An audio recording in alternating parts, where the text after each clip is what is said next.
Welcome to the Florida Department of Transportation, or FDOT, public hearing for the Harborview Road from Melbourne Street to I-75 PD&E, or Project Development and Environment Reevaluation in Charlotte County. We appreciate your attendance and participation. This public hearing is being conducted to give the public the opportunity to review and provide comments on the proposed design and associated effects on the social, economic, cultural, natural, and physical environment. FDOT is preparing final design plans for Harborview Road from Melbourne Street and extending 2.3 miles to I-75 in Charlotte County. FDOT proposes to widen Harborview Road from the existing 2-lane undivided roadway to a 4-lane divided roadway with the addition of roundabouts at Melbourne Street and Frontage Road. Both Harborview Road and Melbourne Street are under the jurisdiction of Charlotte County. The project is needed to accommodate increased traffic demand, including truck traffic generated by projected growth in Charlotte County. The project will also improve safety along the corridor, enhance emergency evacuation, and improve connectivity between US 41 and I-75.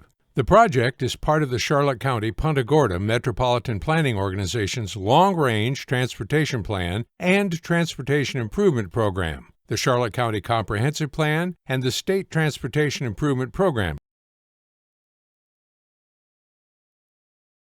FDOT completed the PD&E study for Harborview Road from Melbourne Street to I-75 in 2019. With a preferred alternative of a 4-lane divided roadway with 11-foot travel lanes bordered by curb and gutter, a raised 30-foot grass median, and 7-foot buffered bicycle lanes and 6-foot sidewalks on each side of the roadway. This alternative was approved by the FDOT Office of Environmental Management in October 2019. The design phase for Harborview Road began in 2020 and is ongoing, with an anticipated completion date of late 2025. FDOT is conducting a reevaluation of the PD&E study due to changes in the approved concept. Since the approval of the PD&E, the typical section was modified and approved with a reduced median width and the addition of shared use paths on both sides of the roadway in lieu of the PD&E approved sidewalk and bicycle lanes on each side. Other design improvements include the flattening of the first road curve near Melbourne Street. The roadway profile will also be raised to account for sea level rise. The number and location of stormwater ponds were also refined. Currently, Harborview Road is a 2-lane undivided facility with 10.5-foot lanes, 1 in each direction, and no paved shoulders. The project corridor lacks pedestrian, bicycle, and transit facilities with the exception of small sidewalk segments at the western project limit and at 4 school bus stops. Stormwater runoff is collected in roadside swales and directed to Charlotte Harbor. There is no existing stormwater management system that treats or attenuates roadway runoff. The posted speed limit within the project limits is primarily 45 miles per hour, decreasing to 35 miles per hour through 3 of the horizontal curves within the project limits. In general, existing right-of-way along the project corridor is 80 feet. Let's look at the proposed changes in more detail. The PD&E preferred alternative included a 4-lane divided roadway with 11-foot travel lanes. The modified design still includes a 4-lane divided highway with 11-foot travel lanes, but the median width has been reduced from 30 feet to 22 feet. The reduced median width will not affect the posted speed of 45 miles per hour. 10-foot wide shared use paths are proposed on both sides of the roadway, in place of the 6-foot sidewalks and 7-foot bicycle lanes on both sides, as proposed during the PD&E study. The shared use paths were proposed by FDOT and agreed upon by Charlotte County. Separated from the travel lanes, the shared use paths offer a safer travel environment for bicyclists. The primary design change in the roadway occurs at the first road curve near Melbourne Street. The curve is being flattened from the PD&E recommendation to enhance safety for motorists. The roadway is also being widened to the north in this area to avoid a county conservation easement located east of Rolls Landing. This shift will also improve access to the properties on the south side of the roadway. Additional right-of-way is required throughout the corridor to raise the road profile. This elevation change is needed due to the high water table as well as to account for sea level rise. Some of the proposed stormwater management pond site locations have also changed. The PD&E identified 7 pond locations, but only 5 will be needed. The locations were selected based on combining drainage basins and using remnant parcels resulting from mainline widening impacts. 2 sites are the same as PD&E identified pond sites, while the other 3 are revised locations. As a result of these design changes, additional right-of-way width is needed for the roadway mainline. Existing width varies along the corridor but is approximately 80 feet on average. The proposed design requires approximately 53 feet of additional right-of-way, resulting in the need for acquisition of approximately 16.4 acres for roadway. Due to the refinement of stormwater pond needs and pond site locations, approximately 5.35 acres is required for the stormwater management design. Overall, the design changes result in a combined right-of-way need of 21.75 acres. This is an increase from the PD&E phase estimate by 1.25 acres. One of the unavoidable consequences of a project such as this is the necessary relocation of families or businesses. On this project, we anticipate the relocation of up to 7 residences and 1 business. These potential relocations were not previously identified during the PD&E study, and the 3 potential residential relocations that were identified in the PD&E study are no longer needed. Shown here are areas of new right-of-way need. All right-of-way acquisition will be conducted in accordance with Florida Statute, Section 339.09, and the Uniform Relocation Assistance and Real Property Acquisition Policies Act of 1970, commonly known as the Uniform Act. If you are required to make any type of move as a result of a Department of Transportation project, you can expect to be treated in a fair and helpful manner and in compliance with the Uniform Relocation Assistance Act. If a move is required, you will be contacted by an appraiser who will inspect your property. We encourage you to be present during the inspection and provide information about the value of your property.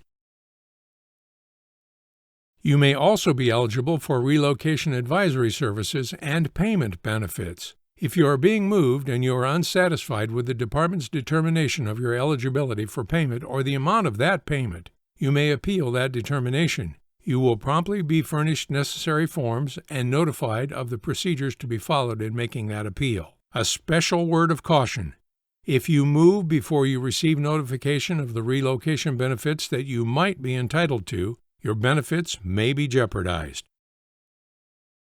The relocation specialists who are supervising this program are here tonight. They will be happy to answer your questions and will also furnish you with copies of relocation assistance brochures. The proposed design will not add substantial changes to the social, economic, or environmental impacts that would significantly affect the quality of the human environment. Through the reevaluation, environmental features including archaeological and historical resources, protected species and habitat, wetlands and floodplains, stormwater management and permitting, contamination, noise, farmland, and right-of-way requirements and relocations have been reviewed. A cultural resource assessment survey was completed in 2018, and it was concluded that there would be no historic properties affected by the proposed project. The State Historic Preservation Officer concurred with the findings on December 19, 2018. Following the reevaluation of archaeological features and historical resources, 18 newly identified historic resources were recorded and evaluated. These resources were not found to be eligible for listing in the National Register of Historic Places.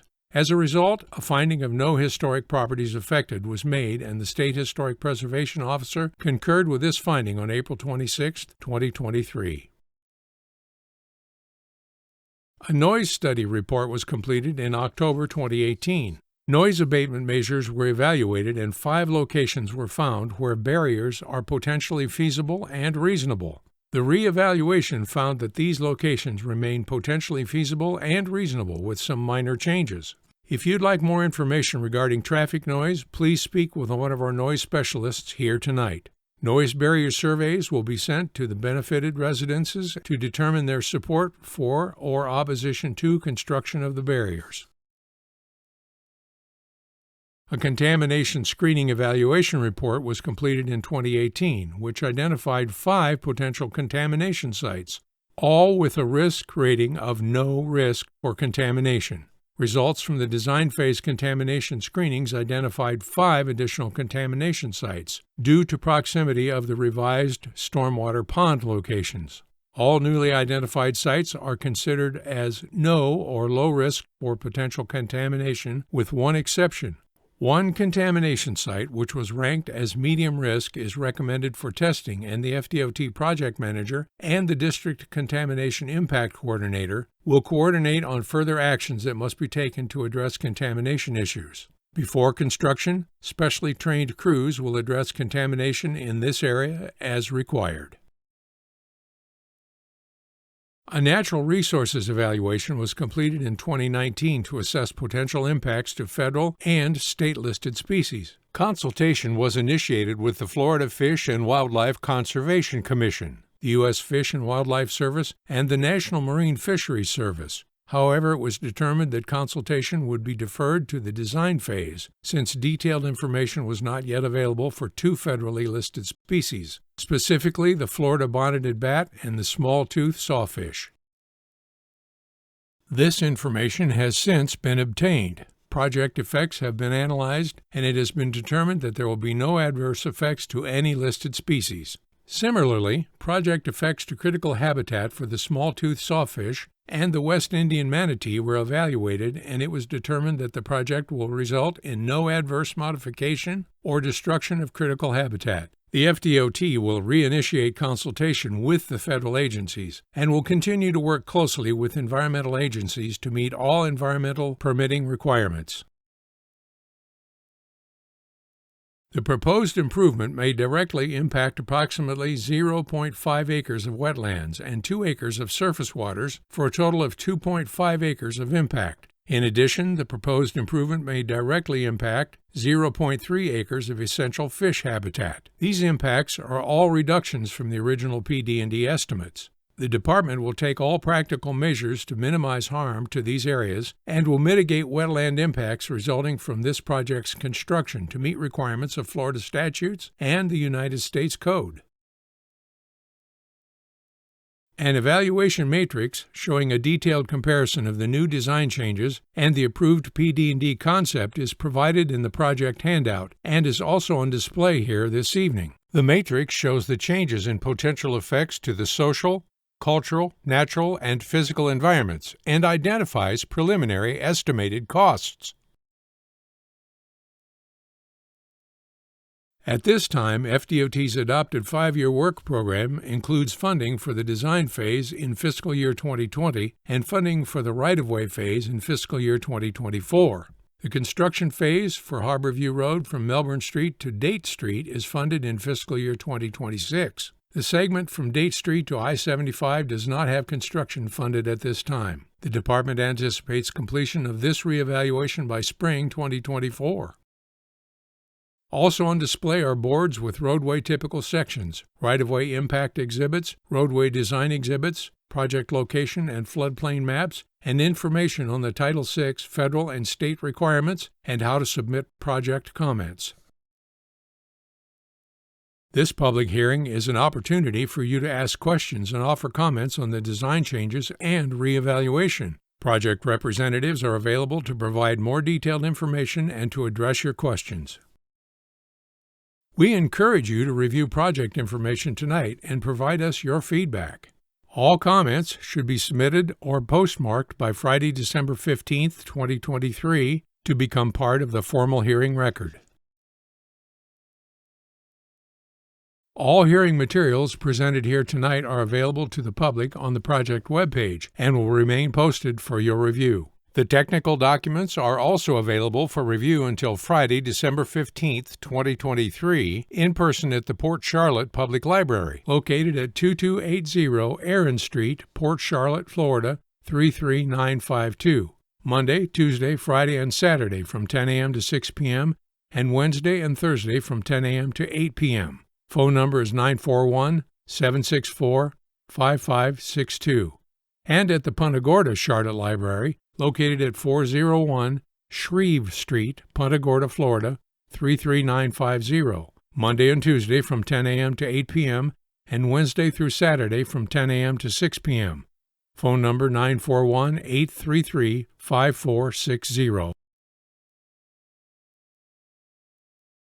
This project is being conducted and completed according to the requirements of the National Environmental Policy Act and other related federal and state laws, rules, and regulations, which will qualify future phases of this project for federal funding. And this hearing was advertised consistent with those requirements. Please see the statute display board for all other applicable requirements. This hearing is also conducted in accordance with the Americans with Disabilities Act of 1990 and with Title VI of the Civil Rights Act of 1964 and related statutes. Anyone who feels he or she has been discriminated against with regard to race, color, national origin, age, sex, religion, disability, or family status may complete one of the forms located at the sign-in table and mail the completed form to the address listed on the poster board.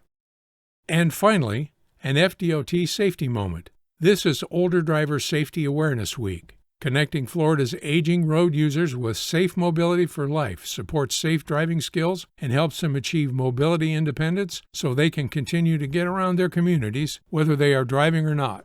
FDOT thanks you for making safety a continued priority. Thank you for your interest and participation in the Harborview Road PD&E reevaluation public hearing and for taking the time to join us this evening.